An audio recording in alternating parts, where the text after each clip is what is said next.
عزیزو، خداوند یسوع مسیح کے جلالی اور بابرکت نام میں آج پھر آپ کی سلامتی چاہتا ہوں۔ بہت سارے بہن بھائیوں کے علم میں ہے کہ ہم جو عدالتی سلسلہ کار ہے اس پر ہم نے ایک سیریل شروع کی ہوئی ہے، جس میں ہم خداوند کے فضل سے 7 عدالتوں پر غور کریں گے۔ پہلی عدالت پر ہم غور کر چکے ہیں، دوسری عدالت پر ہم غور کر چکے ہیں۔ آج موقع ہوگا کہ ہم تیسری عدالت پر غور کریں۔ شروع میں ہم نے مختصر طور پر اس کا تعارف سنا تھا کہ ان عدالتوں کا سلسلہ کار کیسا ہے، جو میں نے آپ کے سامنے بیان کیا، یوٹیوب پر آلریڈی پڑا ہوا ہے کہ یہ عدالتی سلسلہ، اس میں لوگوں کے اعمال کے مطابق انصاف کیا جائے گا۔ یہ انصاف جو ہے راستی کے ساتھ یہ عدالتیں ہوں گی۔ یہ عدالت جو ہے سچی عدالت ہوگی۔ کہنے کا مطلب ہے کسی کو بھی کوئی کنسیشن نہیں ملے گی۔ کنسیشن کا کانسیپٹ ان عدالتوں میں نہیں ہے۔ پھر میں نے بتایا تھا ان عدالتوں میں کوئی وکیل نہ ہوگا۔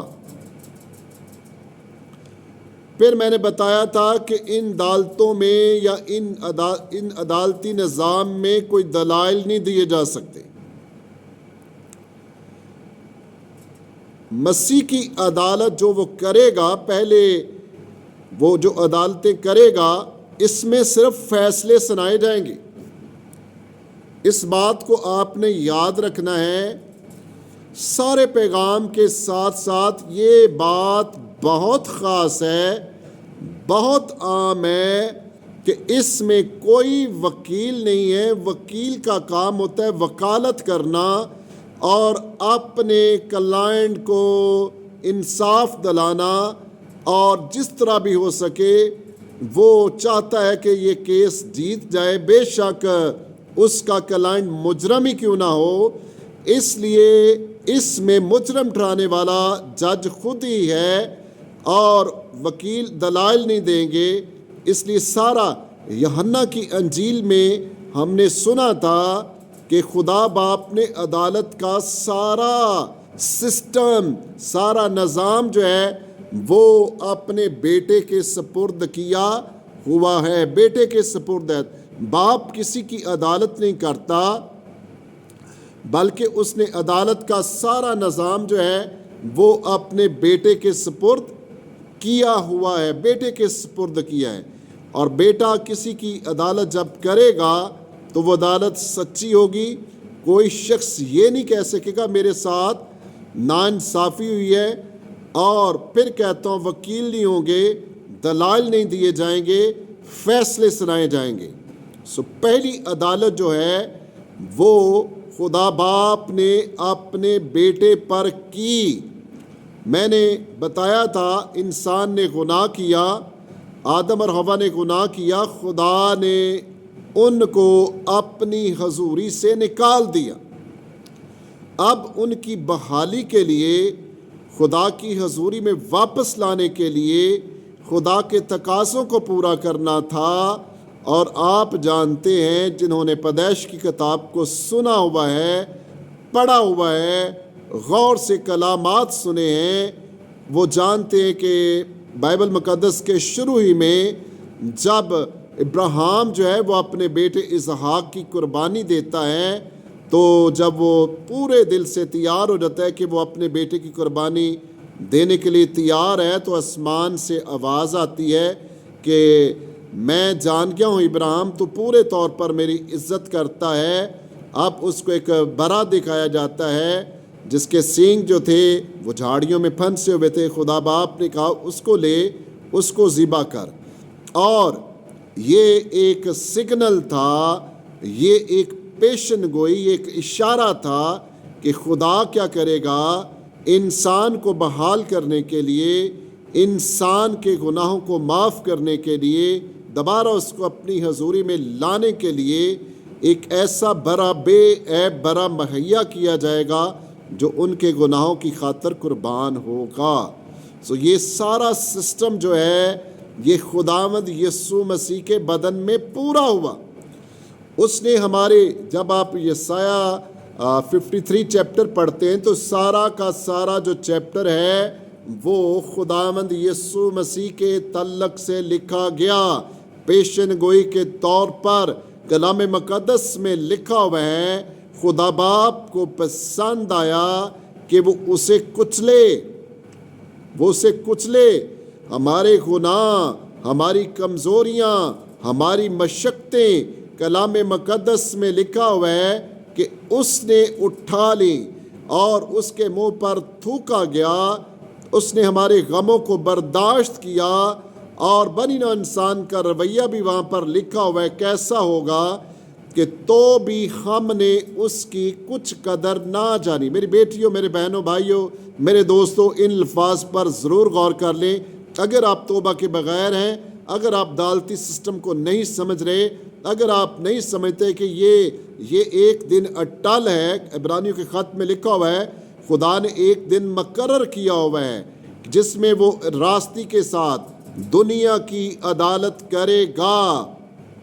ابھی ہمارے بہت سارے بہن بھائی بزرگ بھی اکثر کہہ دیتے ہیں کوئی بات نہیں، جو کچھ دنیا کے ساتھ ہوگا دیکھا جائے گا. یہ الفاظ جو ہیں کہنا بہت آسان ہیں. جب کسی انسان پر یہ باتیں بیتیں گی، جو عدالت کے انڈر آ جائے گا، جو مجرم ٹھہرے گا، وہ اس وقت دانت پیس پیس کر روئیں گے، کاش کہ میں یہ وقت اپنے ہاتھ سے نہ جانے دیتا. تو میری بیٹیوں، بہنوں، بھائی، یہ بہت خطرناک سینٹینس ہیں. یہ بولنے کے بجائے اپنی زندگی پر غور کرنا چاہیے. خدا روح القدس سے کہنا چاہیے خدا روح القدس تو میری مدد کے لیے بھیجا گیا. خدا باپ نے تجھے میری مدد کے لیے بھیجا ہے اور تو میرے لیے مفید ہے. یسوع مسیح نے کہا میرا جانا تمہارے لیے فائدہ مند ہے. میں جاؤں گا تو روح القدس تمہارے لیے بھیجوں گا، وہ تمہارے اندر رہے گا. روح القدس سے مدد مانگنی چاہیے کہ خدا روح القدس میری مدد کر. میں اس کمی پر، میں اس گناہ پر، میں اپنے ان ناپاک ارادوں پر غالب نہیں آ رہا. مجھے تیری ہیلپ کی ضرورت ہے. تجربہ کر کے دیکھ لیں، پورے دل کے ساتھ پوری جان لگائیں اور مانگیں، دل سے مانگیں، نیت صاف کر کے مانگیں تو آپ یقیناً مدد پائیں گے. آپ آسمانی مدد پائیں گے. روح القدس آپ کی مدد کرے گا. ایسا ہوگا جیسے کہ آپ کو کسی کمزوری، کسی گناہ سے ہاتھ پکڑ کر نکال لیا جاتا ہے. روح القدس مدد کے لیے بھیجا گیا، وہ ہماری مدد کرے گا. سوری تھوڑا سا لینتھی ہو گیا. یہ پہلی عدالت تھی جو خدا نے اپنے بیٹے کے بدن پر کی. یوحنا کہتا ہے دیکھو یہ خدا کا بر ہے جو دنیا کا گناہ اٹھا لیے جاتا ہے. ہم خداوند کا شکریہ ادا کرتے ہیں. جب ابھی ہم پیدا بھی نہیں ہوئے تھے اس نے ہماری نجات کا بندوبست کر دیا. یسوع مسیح صلیب پر جب وہ چڑھے تو اس نے ساری قوموں کے لیے یہ اپنا فدیہ دیا. جو کوئی قبول کرے گا اس کی عدالت صلیب پر ہو چکی ہے، جو اس کی ہونی تھی، جو اس کے گناہوں کے سبب سے اس کی عدالت ہونی تھی، وہ خدا کے بیٹے نے اپنے بدن پر لے لی ہے. ہم خداوند کا شکریہ ادا کی. مختصر طور پر میں نے آپ کے سامنے یہ تعارف رکھا ہے. دوسری عدالت تھی کلیسیا کی عدالت، جس کو کہا جاتا ہے راست بازوں کی عدالت، یا تھرڈ ٹائٹل جو اس کو دیا جا سکتا ہے وہ ہے ایمانداروں کی عدالت. اور اس عدالت میں میرا ایک بڑا خاص نقطہ تھا، وہ یہ تھا کہ اس عدالت میں کسی کو بھی مجرم نہیں ٹھہرایا جائے گا. پریز دی لارڈ. اس عدالت میں کسی کو بھی مجرم نہیں ٹھہرایا جائے گا. ہر ایک کو اس کی لیاقت کے مطابق، جو اس نے زمین پر رہ کر قابلیت حاصل کی، روحانی طور پر اس طرح زندگی گزاری، اس کے مطابق اس کو اجر دیا جائے گا. بیفور دس کے یہ ٹائم آنے والا ہے، اپنے اپنے خیالات، اپنے اپنے پلانس، اپنے اپنے کریکٹر کو چیک کر لیں. ہم کس طرح کی زندگی گزار رہے ہیں، اسی کے مطابق راست بازوں کی عدالت ہوگی اور ان کو اجر دیا جائے گا. یہ عدالت راست بازوں کی عدالت ہے. یہ دنیا کے ساتھ نہیں ہوگی. نہ پاک لوگوں کے ساتھ نہیں ہوگی، نہ راست لوگوں کے ساتھ نہیں ہوگی، گناہ گاروں کے ساتھ نہیں ہوگی۔ اس لیے اس عدالت کو ٹائٹل دیا جاتا ہے کلیسیا کی عدالت، راست بازوں کی عدالت، ایمانداروں کی عدالت۔ اور اس عدالت میں دوسری خاص بات میں نے جو آپ کے سامنے رکھی تھی وہ یہ تھی کہ اس عدالت میں انعامات تقسیم کیے جائیں گے۔ انعامات لوگوں کی خدمت کے مطابق، جیسی خدمت اس نے زمین پر رہ کر کی ہوگی، جس قدر ایمانداری سے انہوں نے خدمت کی ہوگی، اس طرح کا ان کو صلہ ملے گا۔ پھر میں نے ایک اور چھوٹا سا پوائنٹ آپ کے سامنے رکھا تھا، جن کے کام جل جائیں گے وہ خود تو بچ جائیں گے مگر جلتے جلتے۔ یہ لوگ بھی ان لوگوں کی نسبت بہت لکی ہوں گے، بہت خوش قسمت ہوں گے، جو ہمیشہ ہمیشہ کی آگ میں ڈال دیے جائیں گے۔ سو بیٹیوں، بہنوں، بھائیوں، بڑا ضروری ہے ہم اس سسٹم کو سمجھیں۔ آج ہم تیسری عدالت پر غور کرنے والے ہیں۔ میری بیٹیوں، میرے بہنوں، میرے بھائیوں، غور کر لیں۔ آج عدالت کا تیسرا سیریل ہے جس کو ہم سننے والے ہیں۔ غور سے سنیں گے تو سمجھ آئے گی، اس عدالتی سسٹم کو ہم سمجھ پائیں گے۔ سو یہ تیسری عدالت ہے، اس کو کہا جاتا ہے کہ یہ عدالت غیر قوموں کی عدالت ہوگی۔ کن کی عدالت؟ غیر قوموں کی عدالت ہوگی۔ یا سیکنڈ ٹائٹل جو اس کو دیا جا سکتا ہے، بھیڑ بکریوں کی عدالت ہوگی، جس میں تقسیم کیا جائے گا، جس میں بتایا جائے گا کہ تو نے کس طرف جانا ہے، تو نے کس طرف جانا ہے۔ دائیں طرف والوں کو کچھ اور آرڈر ملے گا، بائیں طرف والوں کو کچھ اور آرڈر ملے گا۔ آپ کی انفارمیشن کے لیے میں آپ کو بتا دیتا ہوں، یہ عدالت ہے یہوشفت کی وادی میں کی جائے گی۔ وہاں پر قوموں کو اکٹھا کیا جائے گا، قبیلوں کو اکٹھا کیا جائے گا، کال کی جائے گی۔ یہ عدالت یوئیل 3 باب کی آپ 12ویں آیت پڑھ لیں، وہاں پر آپ کو ذکر ملے گا، سب قوموں کو وہاں پر اکٹھا کیا جائے گا۔ اور اس عدالت کی خصوصیت کیا ہے؟ اس عدالت کی خصوصیت یہ ہے، قوموں کی نیشن کی عدالت ہے یہ، اور یہ اس کی سب سے بڑی بات یہ ہے کہ یہ عدالت راستی کے ساتھ ہوگی۔ جیسے میں نے تعارف میں بتایا تھا، راستی کے ساتھ، سچائی کے ساتھ، بغیر طرفداری کے ساتھ۔ کوئی سنگل پرسن بھی یہ نہیں کہہ پائے گا یسوع میرے ساتھ بے انصافی ہوئی ہے، میری فائل کو ذرا ری چیک کر لیا جائے۔ کیونکہ یہ زمینی عدالت نہیں جس میں ریویو ہوگا، جس میں ری چیک ہوگا، کیس ری اوپن ہوگا، ہرگز نہیں۔ جو فیصلہ سنا دیا جائے گا وہ اٹل ہوگا۔ اس عدالت کو کہا جاتا ہے یہ بھیڑ اور بکریوں کی عدالت۔ اس کو آپ سمجھیں گے جب آپ حوالہ پڑھیں گے، پھر آپ جان پائیں گے۔ یہ عدالت جو ہے، یہ عدالت خداوند یسوع مسیح کی آمد کے بعد زمین پر ہوگی۔ یہ عدالت خداوند یسوع مسیح کی آمد کے بعد زمین پر ہوگی۔ خداوند یسوع مسیح اپنی دوسری آمد پر چند کام ختم کرنے کے بعد داؤد کے تخت پر بیٹھیں گے، ساری دنیا پر حکومت کریں گے، یعنی جلال کے تخت پر بیٹھیں گے۔ اس کے لیے ایک ریفرنس دیکھتے ہیں کلام مقدس میں سے، آئیے آپ میرے ساتھ نکال سکتے ہیں۔ مقدس متی کی انجیل نکالیں، اگر آپ نے بھی بائبل کو کھولا ہوا ہے۔ مقدس متی کی انجیل، اس کا باب نمبر ہے 25واں باب، اور اس کی آیت نمبر 31 سے 31ویں آیت سے لکھا گیا کلام مقدس میں کہ جب ابن آدم اپنے جلال میں آئے گا اور سب فرشتے اس کے ساتھ آئیں گے،